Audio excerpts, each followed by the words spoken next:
are some weird noises in the room. It is nearing me. I can now feel its wet touch. I woke up and immediately, out of pure reflexes, tried to grab it or push it away, but my arm felt nothing and just swayed through thin air.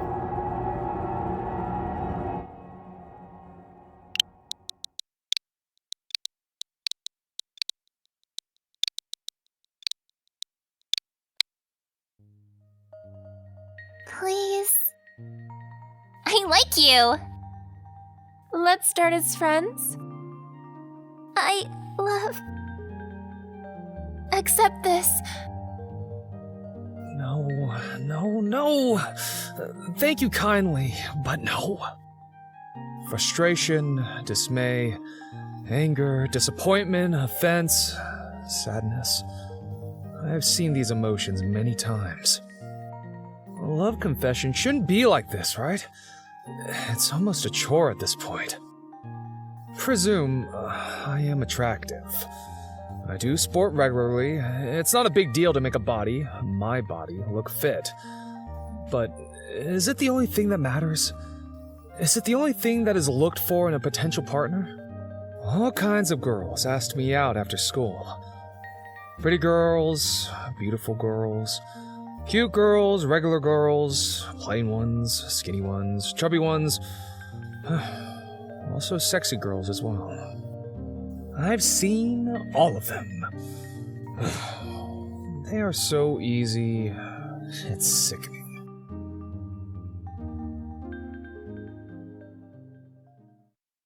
The bell rang and the school day was over. I went down the stairs towards the changing area. They usually put their love letters into my outwear's pockets. Do they have some kind of a rule that if a girl finds another girl's letter in a pocket, she just waits for her turn and leaves that other girl be? I mean, I have never met two girls waiting for me after school. But maybe they do fight with each other, tearing their letters, pulling each other's hair. Maybe the one that waits for me is the winner of the day. Who knows? I took my jacket. All pockets are empty. Good. Means I don't have to stay here longer than I want to. I sometimes think that the girls are just tiny animals looking for attention, for tasty treats. I even left candies in my pockets that one time. But no one took them. It is illegal to poke through someone's pockets, right? Someone was waiting for me near the main entrance. A girl, my age, but from a parallel class. Supposedly. Let us talk. Come with me.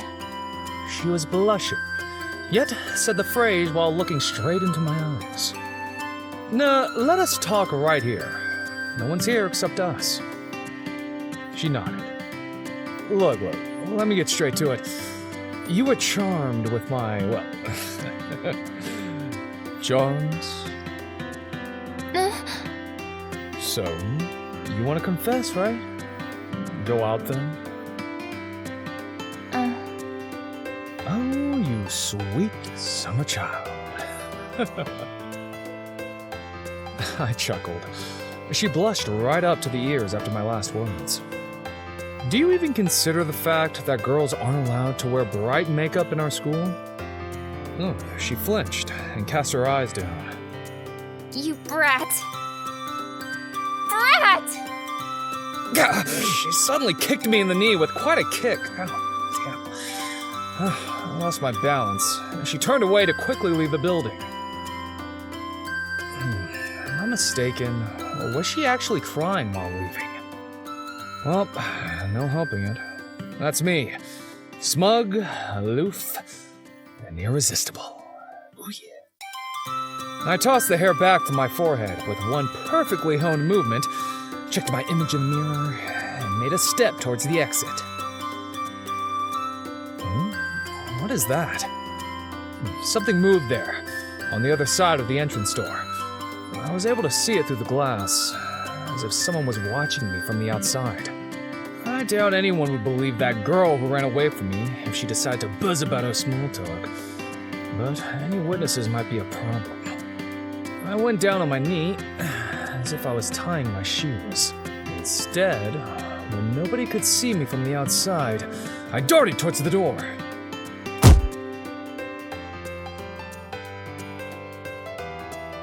I was right. A girl younger than me. She was now sitting on the ground dazed, looking at me in surprise. She was dressed weirdly.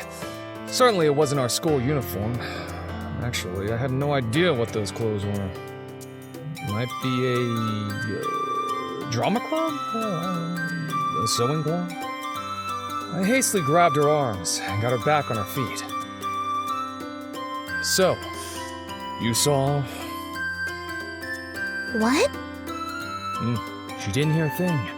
It's impossible where she stood. We were too far away and behind the door. I tried to somehow avoid compromising myself with a smile. My classmate, we had a quarrel. Not that serious or something. She looked genuinely upset. I mean, well, her cat died. I wanted to cheer her up, but as you could see... A kitty? Dead? Oh, shit. Me and my big mouth. Maybe it was her hamster? A cute little hamster? The little one was old. And now it's in the catster heaven for cats and hamsters. Liz, don't cry. She continued sniffing.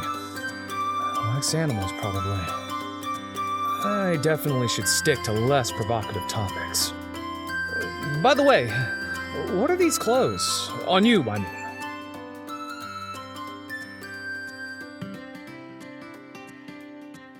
I see.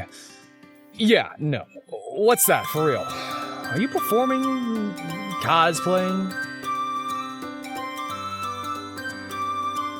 She sniffed her nose one more time and looked straight at me with pouted lips. I told you, it's my garment. What class are you from? Aren't you maybe a little bit too young to be here? Are you from our school, even? There were several entrances in the building, their own for junior students, to make sure that big guys won't be able to somehow bump into tiny girls like this one. She's not like our usual junior students, though. It matters not. She suddenly pricked me with a ribbon stick, covered with symbols and writings. Zarpesu Kalagnio Piro, Miktuz Harkesha Bako. Cute. What was that? It's a safeguard spell. It only works until noon, sadly. Beware, that Bolotnitsa has fixed her eyes on you. Yeah. I will come tomorrow to recast my spell. She bowed hastily, turned away, and just left. Charming. I didn't have crazy followers before, until today. She's just playing some sort of game, right? She did return the next day. That weirdly dressed girl. She was just waiting for me right before the entrance. Look, can you, put on normal clothes? When you are to see me, at least? I nodded at other students who were passing by. They were blatantly staring at my companion's garment. She was diligently tapping me with her sticky thingy, which wasn't at all painful or uncomfortable, so I did stop her. After rattling off her yesterday's spell in a tongue-twister manner, she sighed with relief and smiled. It works. Everything's fine. What about your clothes? She stretched her arms to the sides and checked her attire. It's cute, isn't it? Indeed. But you attract tons of attention. I will come tomorrow. Wait for me and do not leave before that.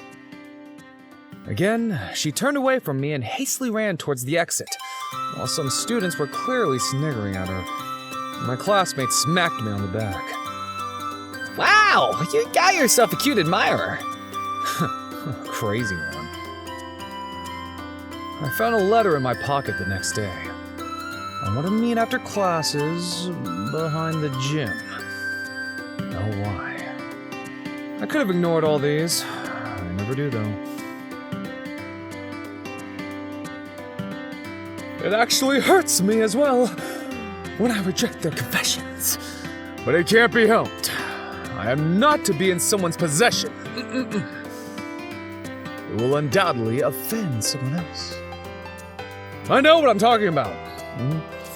I've read stories where girls who start dating fancy and handsome guys, like myself, are always bullied by other girls. No way! The poor sheep in my own flock are tortured this way by me, their faithful shepherd!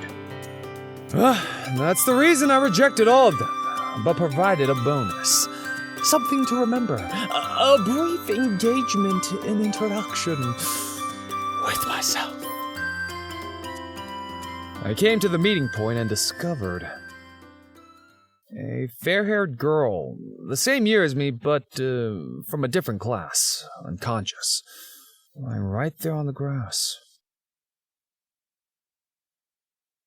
I probably saw her a couple times throughout our shared classes. Hey, you alright? What is that? Drama queening? Is she really unconscious? I shook her by the shoulders. She looked like she was sleeping, her chest rising and falling calmly. Something rammed into my back with force. I suddenly smelled algae. My back felt wet, and someone's fingers, cold and ghoulish, crept up my neck towards my mouth.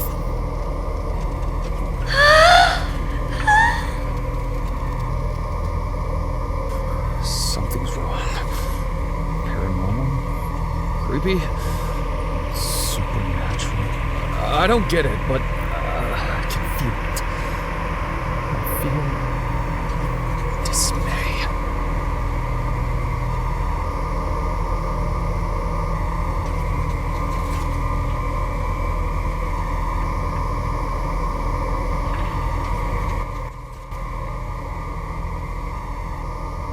Get off me!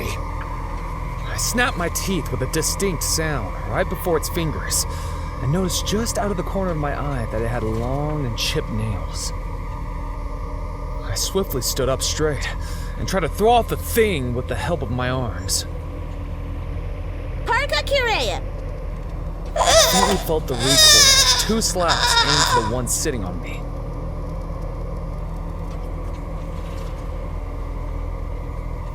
Screeched as if in pain and jumped off. I cast a glance in that direction to figure out what's happening. It was on all fours. Its long hair swept the ground, gathering dust and dirt. It wore rags, which were also dripping water.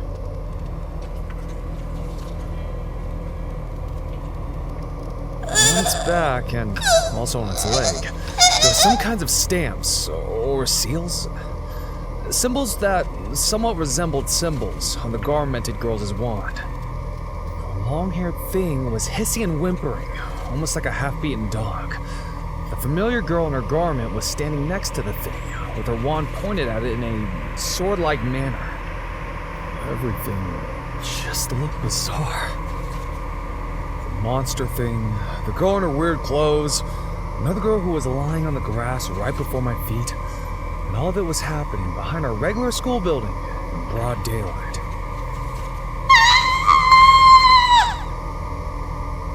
Suddenly, the monster screamed, darted away, and quickly disappeared at the turn. I reflexively hurried after it. The girl with her wand followed me. But no one could be seen around the corner. Only a puddle that was there because of yesterday's rain. I told you to wait for me! What was that? The Bolotnitsa. I told you. Elena, whatever. I don't get it.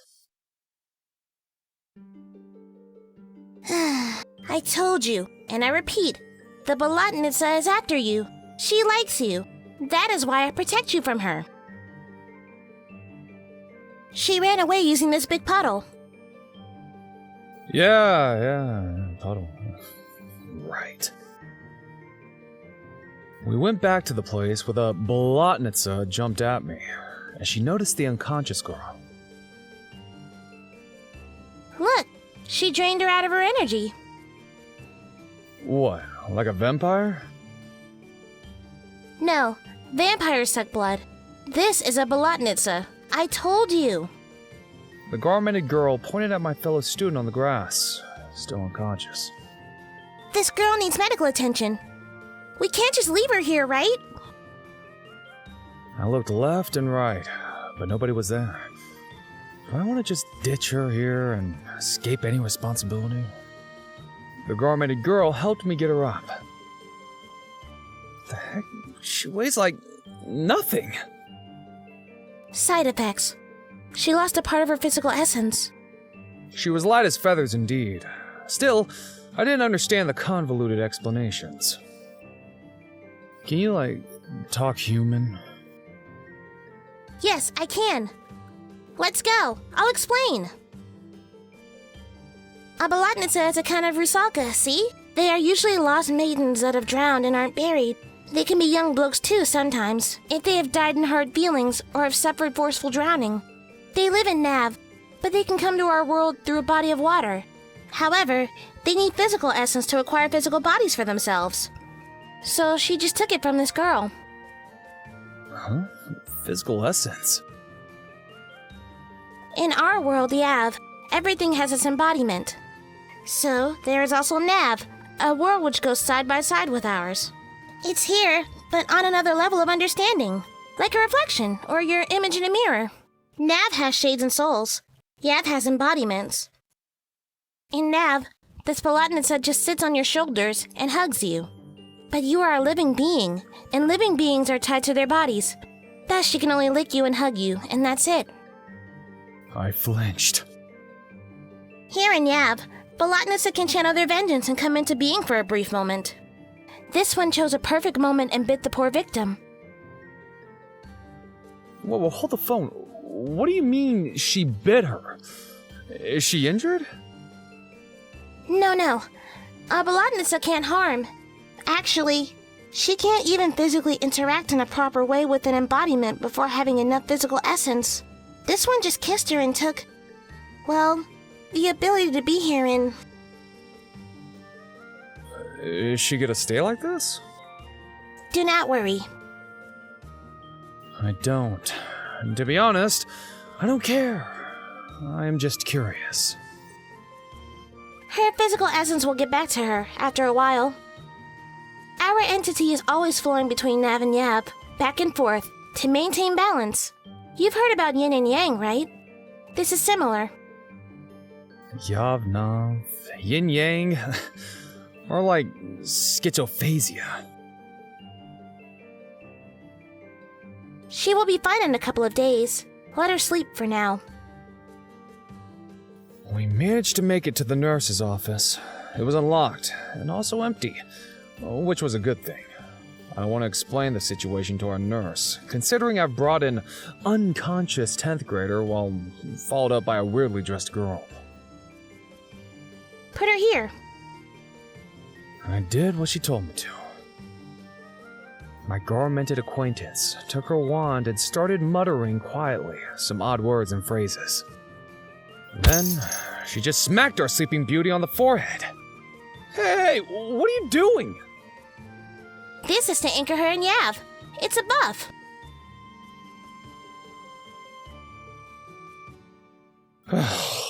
She is crazy, that's for sure. My name is Iris, by the way. What's your name? Glad to meet you. That was probably rude of me not to tell you everything right from the start. But usually there's no need. All my clients are always pleased with how things turn out for them. Excuse me? However, you're just so difficult. I mean, why don't you just accept your buffs and wait until I deal with sprites? She sat right on the sleeping girl's legs, as if it didn't bother her at all. I sat in front of her. Oh, wait, yes. Iris said her words for a spell, Nama and pricked me with her wand. Ow. Hey, can you maybe not do that? Of course I can't! It won't work without direct physical contact! I gave her weapon a look over. Black ribbons, made of paper, covered with unknown symbols, were entwining the forking wand. Tiny jingle bells were seen on its sides. Another bell was at the top, hanging on a long chainlet.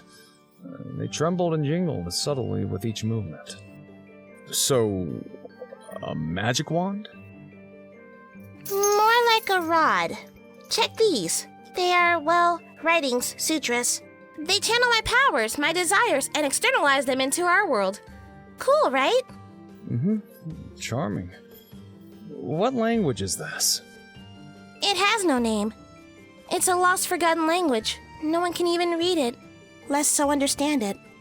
The writings were just copied from the previous source. Wait, what about the words that you always mutter? Oh, I invent my spells myself.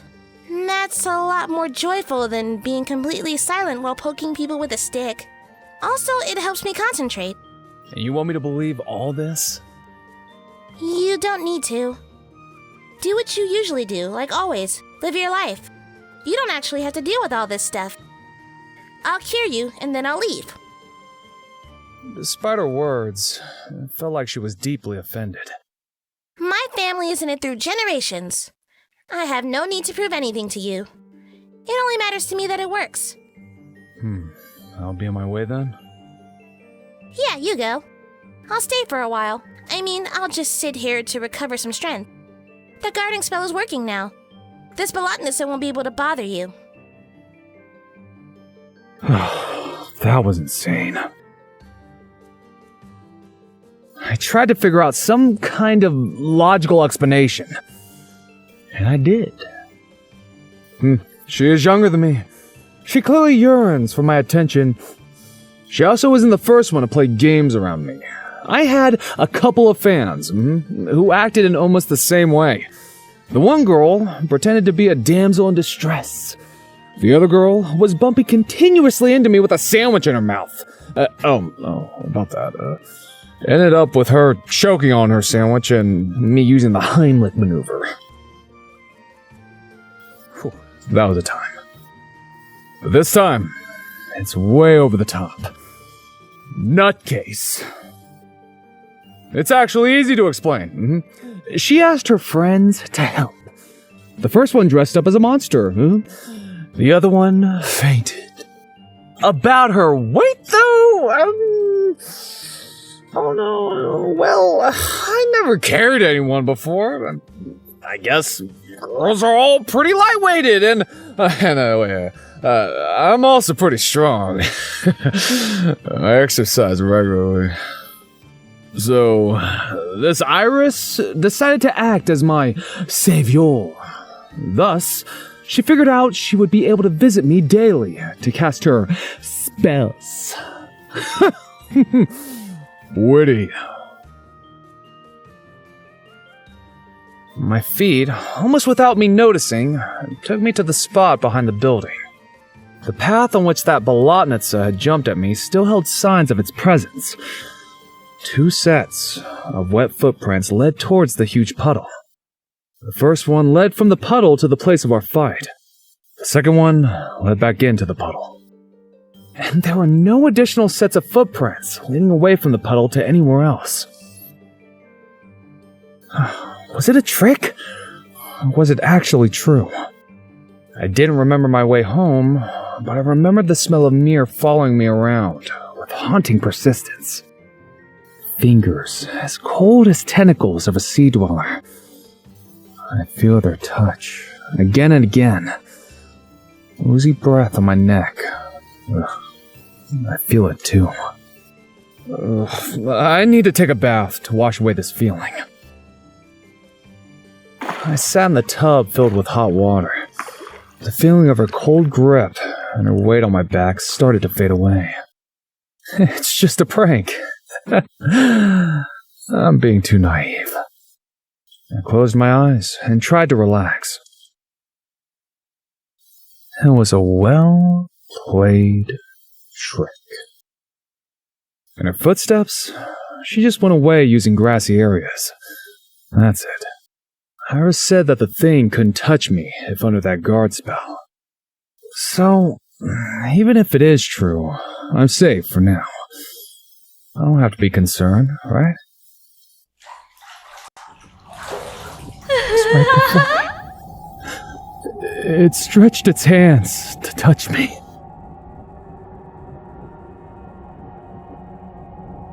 They can come to our world with a body of water.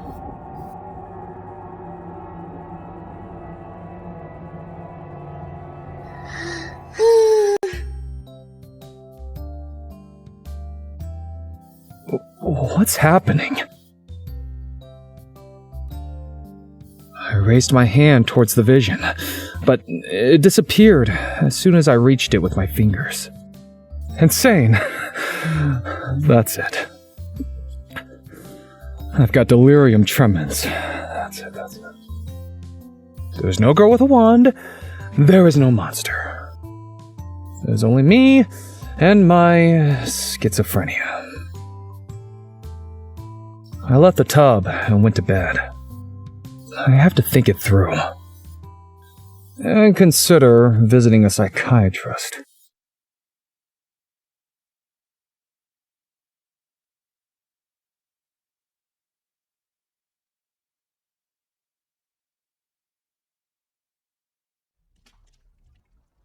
Someone is approaching my bed. Warm droplets of water fall into my nose. I open my eyes, but there is no one in the room. Only wet footprints on the floor remind me of her night visit. I wasn't surprised when I saw Iris after school, waiting for me at our regular spot.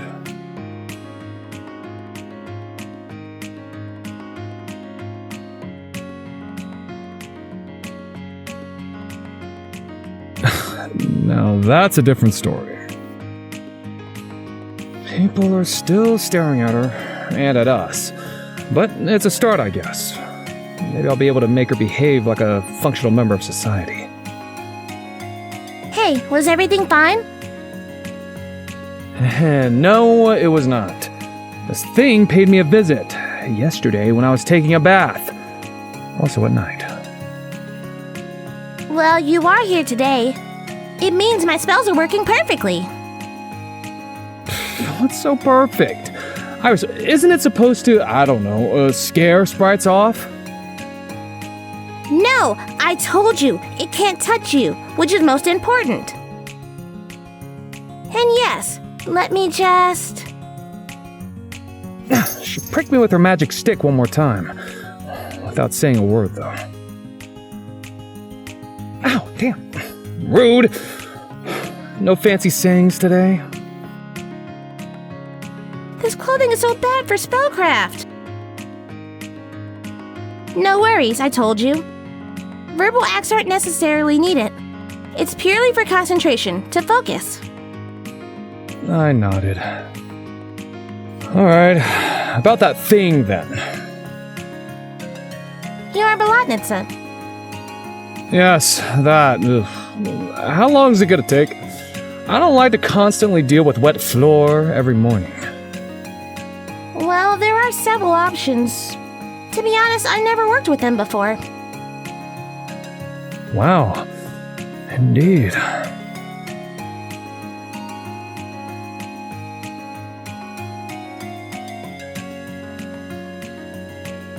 But since my guarding spells work, I should be able to ban the Rusaka itself out of this world as well. Hopefully. Mm-hmm. Let's rest for a bit. I need to think. We sat on a bench located in a small garden square.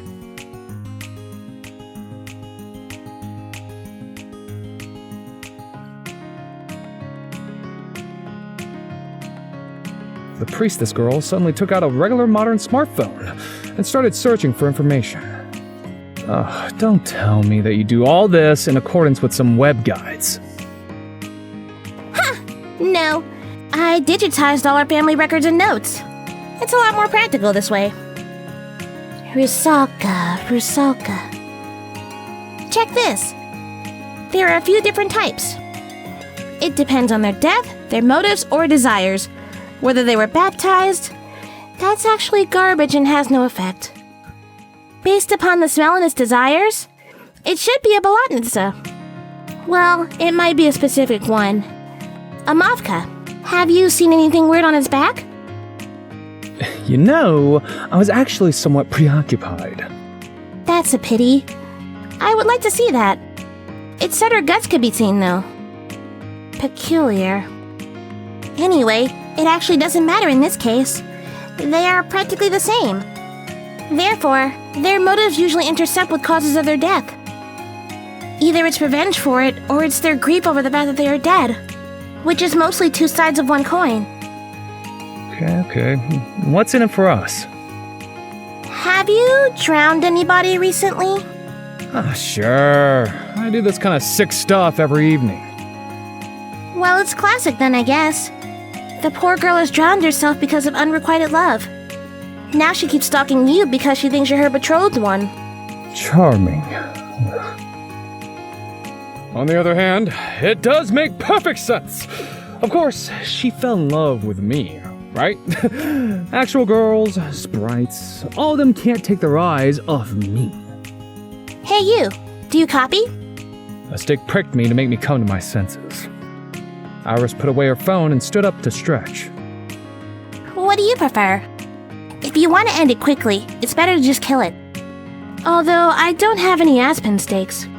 Have you got any silver forks? It's best to use a knife, of course, but we can also try a spoon if we put an edge on it, which is gonna ruin a perfectly normal silver spoon. Isn't silver for vampires? Against vampires? Aren't you clueless? Hey, look, these are good for any sprite. In fact, even humans die if you puncture them with stakes or silver knives. Very funny. I don't have such things. Me neither. Fine, we'll have to find aspen wood. Can you go now? If it's not for long. Nah, just a couple of bus stops away. Fine, let's go. We also exchanged phone numbers on the way. Then bought an aspen plank in the nearest LM and asked to cut our plank into blocks. Charming. Can you carry it? A huge green bag seemed bigger than the girl herself. It's nothing. Are you sure you're fine with giving all the excess wood to me? Consider it my payment for your guard duty. Thanks. See you soon then. I'll shave a steak for tomorrow. And away she dashed, a really dressed girl with a huge green bag filled with wooden blocks. I'm at home, alone. Strange noises are coming from the corridor. Something is trickling down to the floor. I'm forcing myself to move there. Okay, it should disappear if I touch it, right?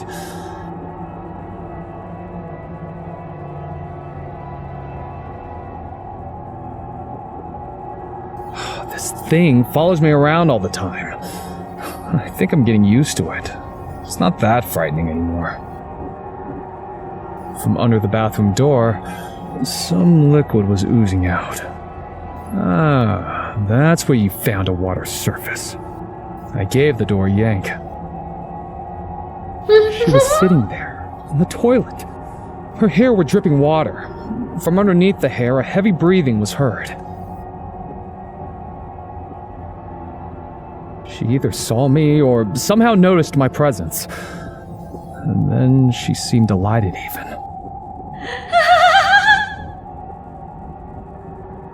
She held out her hands towards me. I hesitatingly reached her hand with mine and touched it. Her hand was wet and cold. Wait, it can't be. She can't touch me.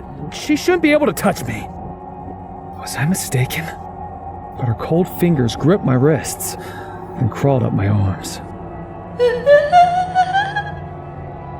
The Lotnitsa made a happy bleeding sound. I wasn't even scared. I became sad. She looked like a child who was lonely and just wanted a bit of human warmth. With care, I clasped my arms around hers, and she sighed deeply. Then she disappeared, leaving mud traces on my skin.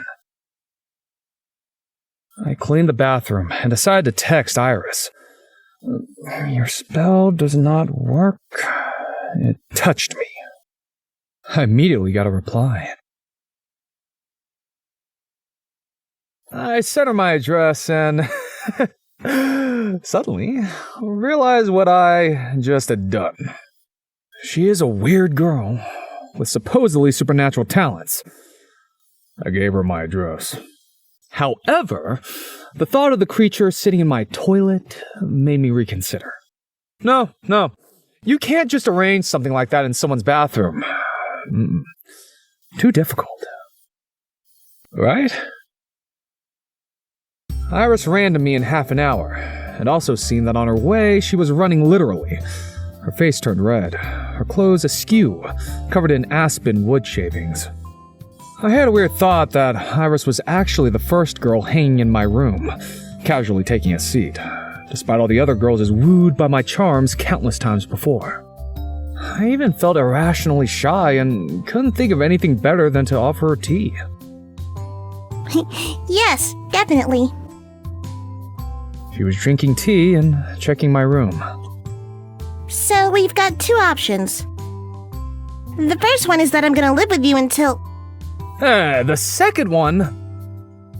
I haven't finished. Also, I wouldn't choose it either. I'm a respectable girl. The second one is that we have to figure out why my spell has failed.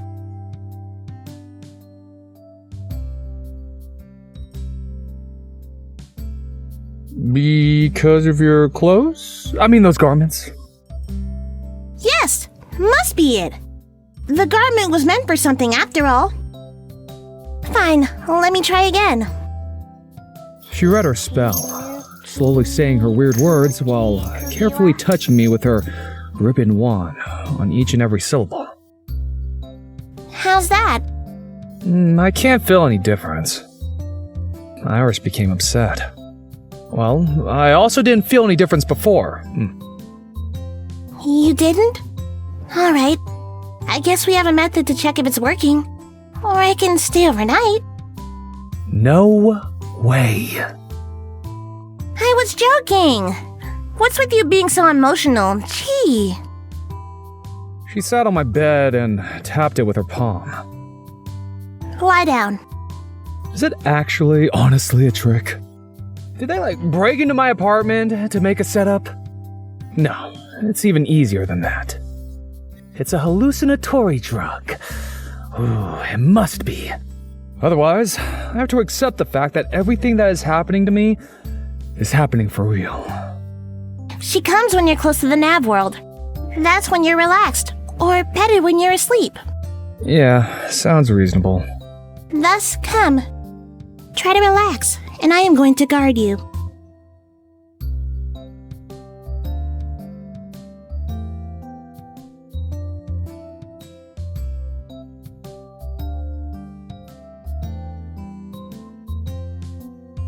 I sat down, then put my head on Iris's lap and stretched my legs.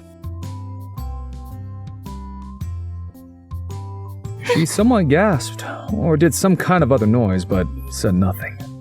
So soft, and smells really nice. I closed my eyes and immediately felt sleepy. Bells are singing on our way to the world beyond.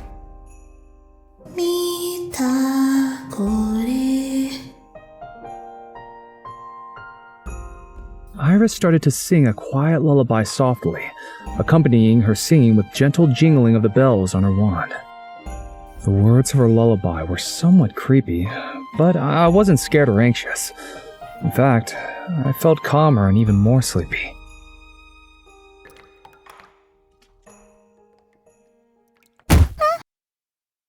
I wasn't the one on the receiving end of the blow, though. After I heard the sound, I immediately opened my eyes and jumped on my legs. Iris was on the floor, her knees pulled up to her stomach. It was standing there, in the middle of the room, but didn't move. Iris!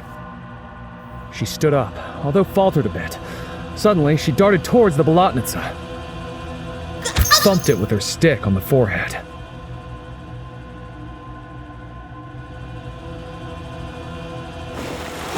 The thing gasped, in pure surprise, then just dropped on the floor in a form of water droplets, which made my floor wet, obviously. I sighed and went to grab my floor mop. Did it hit you hard? I'm fine. That one time, though, when I conjured the Shishiga away, I was lying flat for 2 weeks. After finishing the cleaning process, we sat on the floor. The monster from the other world definitely was somewhat useful, since all my floors were at least perfectly clean. My whole body covered with bruises and scratches. The most important thing is that my spell worked. She wanted to grab you, but immediately jerked her hands back. Why didn't you put a spell on yourself? I can't. It's impossible. You can only use your powers to help others. I get it. Iris stood up and started gathering her belongings.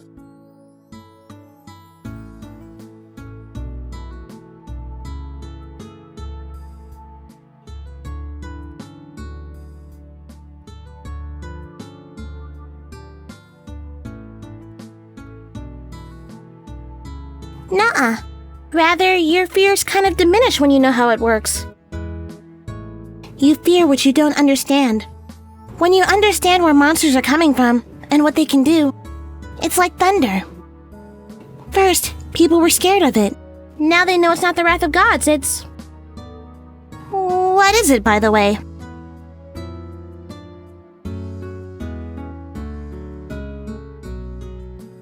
Curious, right? I don't know the exact scientific explanation, but I vaguely understand the way things are. And it makes me less scared. Is it because someone else's opinion is enough to feel safer?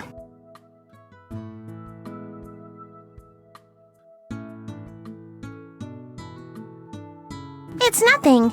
It's my duty.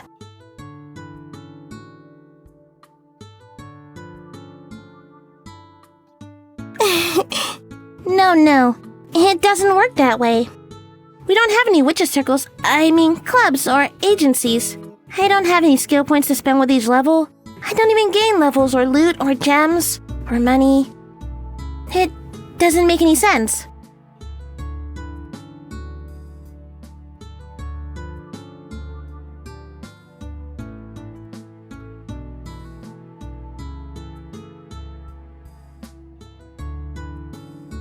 Why? If you know you can help, would you just be sitting there watching how monsters make people suffer? Not me. No.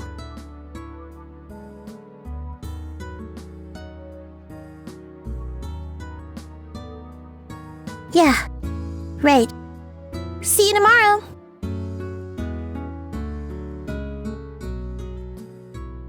No one came during the night, almost disappointing even.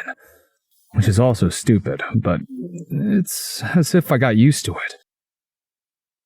Saturday came. I didn't have to go to school, so Iris and I arranged our meeting in a park.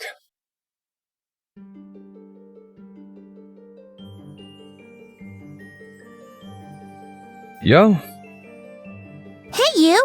Hi! Where are we heading to? Iris took an aspen stake from her funny little backpack. The stake was very real. Not the greatest work, I suppose, but its edge was definitely pointy and well designed. There. We'll use this. She gave me a folded handkerchief that she took out from her backpack as well. This. Chew on it. It should help too. I unfolded her handkerchief and found a couple of garlic cloves with a piece of bread. Charming. You know, I am not hungry. At all. I'll manage without. I folded the handkerchief again and put it into my pocket. Let's go. We soon reached a bridge. To be precise, we went under the bridge. There was a river that looked more like a stream. No one could be seen around since the bridge was located near an industrial area. What are we going to do here? We are going to lure the thing. Then we'll capture it, and then I'll kill it. You'll be free to live your life after that, without thinking about supernatural stuff and all. Sounds not so bad, honestly. The fact that she talks about killing this creature, this Bolotnitsa, with such prosiness, it's actually disturbing. Sure, the creature is a monster. It can kill me even. But I do feel remorse, sorrow maybe, for it. Meanwhile, Iris was drawing some kinds of symbols on the ground. It can't be kept still just like that, so here. She nodded at her symbols. These are spells, similar to those that I put on you. Only their whim is different, or their wishes, whatever. You have to be right here. Stay there, try to relax. When it's near, keep standing right there. Don't try to move away, or nothing's gonna work. Then the stake has to go right into her chest. I will have to give this Bolotnitsa a tiny bit of my physical essence, or I won't be able to interact with her. If it fails, run. My guarding spells won't work when she is here in the flesh. She'll be able to haul you out easily. Got it. Iris touched her symbols on the ground with her wand and mumbled some more spells. After that, she took the stake in one hand, took her wand in the other, and performed a sharp movement while holding them both. Funny thing, a random passerby might think we are playing a weird game. Only there is no one here.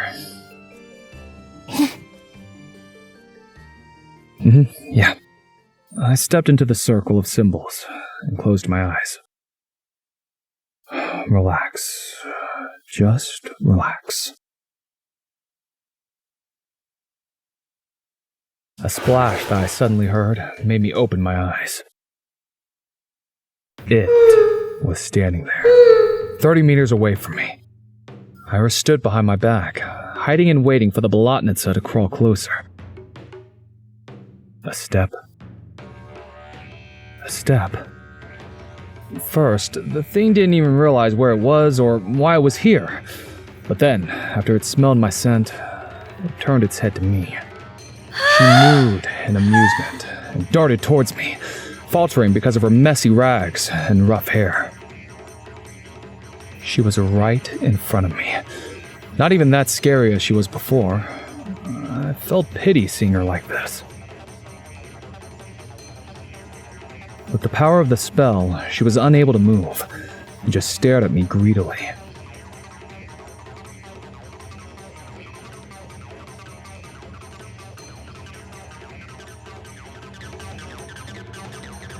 There was another option, right? Why are we doing this? Iris jumped towards the Bolotnitsa from behind my back. Iris pressed her palm against the Rusalka's face and shut her eyes tight as if it hurt her.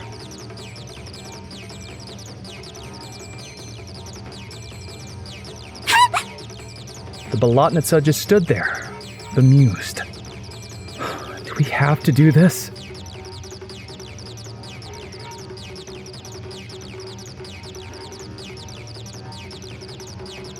Iris pushed her to the ground with force, but she was swift and managed to grab Iris by her arm, thus making them both fall. Iris dropped the aspen stake. Blood streamed down her arm. The monster's claws made a deep wound. Now the garment began to turn red because of it. Using her wand, Iris gave the Bolotnitsa a blow right in the face and jumped away from her. Run!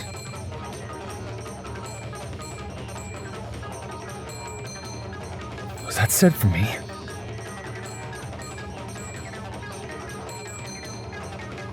My legs didn't move, but I forced myself and ran. To Iris, because she was the only one who can help me with my crazy case. I scooped her tiny body on the fly. She's as light as that girl behind the school building. I ran towards residential districts from where we came to the bridge. The monster didn't follow us. Finally, I stopped and almost fell on the nearest bench. That was so stupid to give her your powers. What were you thinking? It seemed Iris was going to cry. Come on. We are still alive. That's good enough. Here, show me your arm. She stretched out her arm. Scratches were deep, but it was only her skin. At least, not to the bone deep. Said, I'll go to a pharmacy shop. No need. I have my first aid kit with me. She nodded at her backpack that was lying on the ground at her feet. Can you get it for me? I don't want to smear it. I opened her backpack, expecting to see, something in there. But there was nothing except the mentioned first aid kit. I used peroxide to clean her wound, put some healing paste, and somehow bandaged the arm. The expression on Iris's face was almost aloof, as if she didn't care about pain at all. How are you? She looked up at me. It's like I almost have no strength left. I won't be able to cast even the simplest guarding spell. What if she comes? Well, since she didn't chase us, I assume that you hit her hard with your wand. Yes, but she can attack after some time. Look, you told me there was another way. Why are we even trying to fight this Bolotnica? Iris staggered. I caught her up by her arms and settled her beside me. Sorry. Can I ask you for a favor? Yes. Close your eyes. I listened to her immediately. Something soft and warm touched my lips. I opened my eyes and saw Iris smiling. Thanks. I borrowed a drop of your strength. I blushed. Does it really work like that? Come on. We have to finish this. She stood up and stretched her back and arms. Then she put on her backpack and without any hesitation started to head back to the bridge from where we ran away. A little girl with dark hair was sitting on the riverbank, crying. Why? She's just a child.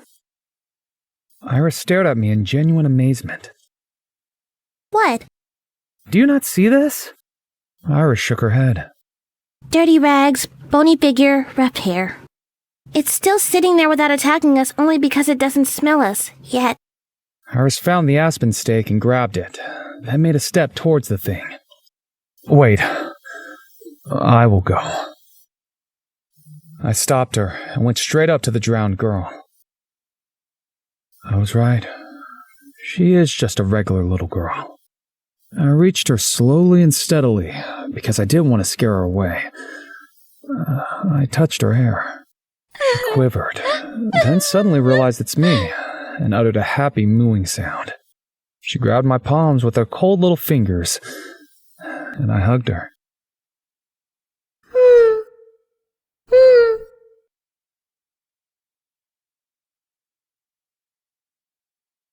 I put her hair back from her forehead. Well, a little bit, maybe. Her eyes are almost like those of a fish, transparent gray. Scary, but not repulsive. More like unordinary. With suspicion, Iris stepped closer, pointing her wand at us. Then she stretched out her hand and caressed her on the cheek. She isn't trying to snap you away. Seems so.